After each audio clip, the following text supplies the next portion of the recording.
I'm joined now by Bill Kristol, Director of Defending Democracy Together, Editor-at-Large of The Bulwark, and something of a modern self-taught student of the MAGA movement. Is that fair? God, I guess I have to accept that. It's not really what I've ever wished to be my epithet, but go right ahead, Ari. Just call me that. Well, it's student of the MAGA. It's where that's going to be William Kristol, student of the MAGA movement. Oh my God.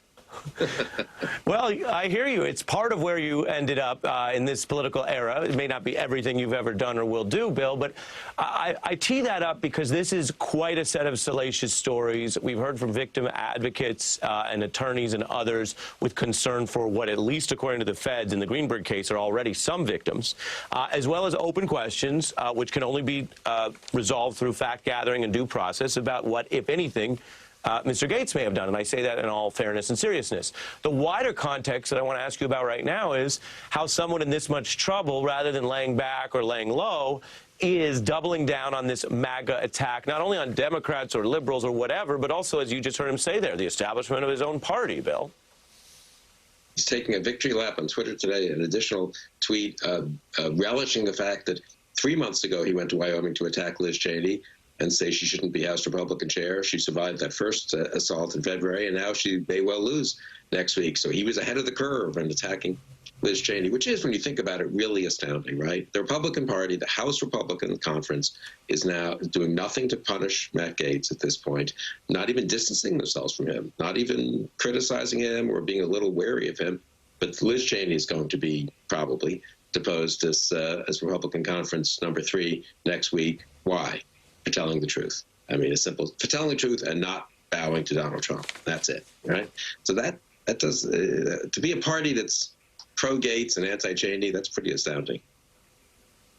Yeah, that's one way to put it. I want to play a little bit more, again, from him speaking out. And I say this to viewers, but sometimes, Bill, I have to keep saying it so it may not sound true, but it is. It is unusual for people caught up in serious federal criminal probes to go do spontaneous, repeated TV interviews.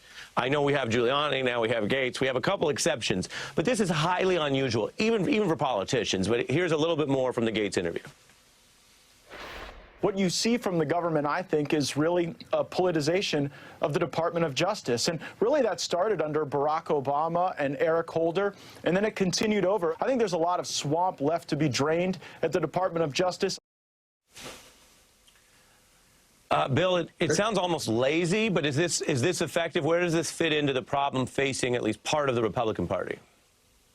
I mean, I think I don't know that he's being foolish from his point of view. I mean, he's not giving any more information, so whether he could be indicted or not and all the things his good friend were indicted for and all the cash transactions, or I guess they're, whatever they are, app transactions of cash to young women and all that really unseemly and pretty disgusting stuff. Whether it's criminal, obviously, I don't know. But what he's doing now is attacking the prosecutors, right? That works politically often. We know that over the years, right? You discredit the prosecutors. Whether it would actually help at a trial, who knows? But it makes him a hero. He's persecuted. You know, he can't do much right now in terms of what the feds have, in terms of the actual evidence, in terms of criminality. But he can do a lot to help. I mean, being persecuted by the federal government, that's good for MAGA. I know, I'm not sure if he could, the best thing for him, if he could get to trial and get a hung jury, fantastic. He'll be a hero, you know? And so it tells you a lot about the movement, right? The victim is the self-understanding of the movement as being victims of the deep state, victims of the Biden Justice Department, even though the investigation was launched, of course, under Donald Trump, Donald Trump's Justice Department. And so, you know, from his point of view, he's playing his hand to try to benefit himself politically, and I'm not so sure he won't. I mean, I wish I could tell you. After the last few months, I would have said once upon a time, oh, my God, he's in deep trouble. You look, after January 6th, I thought things would change. Things have gotten worse in the Republican Party. Things have gotten worse in the MAGA movement. Conservatives who a year ago even were kind of, oh, let's just get through Trump. But I mean, after this, no more of that. Now it's all excuses for Trump, excuses for Kevin McCarthy. And look at Elise Stefanik, someone who started out as a reasonable person and is now she. This is amazing. I should take a second on this. January 6th, she did not vote to overturn the electors from Arizona. even she thought that was nuts, right? She voted to overturn the electives from Pennsylvania. Now she's on Steve Bannon's show, a guy who himself was indicted and pardoned by Donald Trump as a grifter and a total sycophant to authoritarians all over the world, an aide to them. And she's on Bannon's show, and she supports the this ludicrous Arizona recount. I mean, the degeneration of the party is really astonishing, and Gaetz fits right in. Yeah, and as you remind us, there's a larger stakes here than any individual case or one's views on DOJ reform or any of those more nuanced level. What you're talking about, and I know what you care a lot about, is this going to be a governing compact that holds where we respect the outcomes of elections? Because had it been down to just one state or something that was a potentially debatable thing in court, I mean, the Supreme Court, which is full of Republican appointees, didn't ever even hear it. It wasn't that they rejected it. They didn't even hear it. There was nothing colorable there.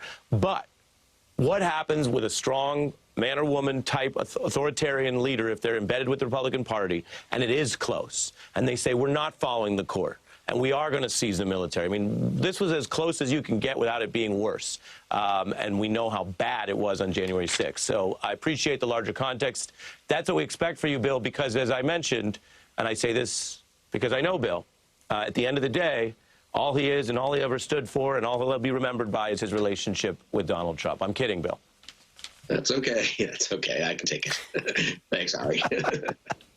Always good to have you. Bill Kristol, thank you very much. Fat Joe. That means more. Fat Joe means more to me than Donald Trump, you know? Hey, you know, at least you have that card in your back pocket. Well played. Our thanks to Bill. I'm going to fit in a break. Smart guy, good sport.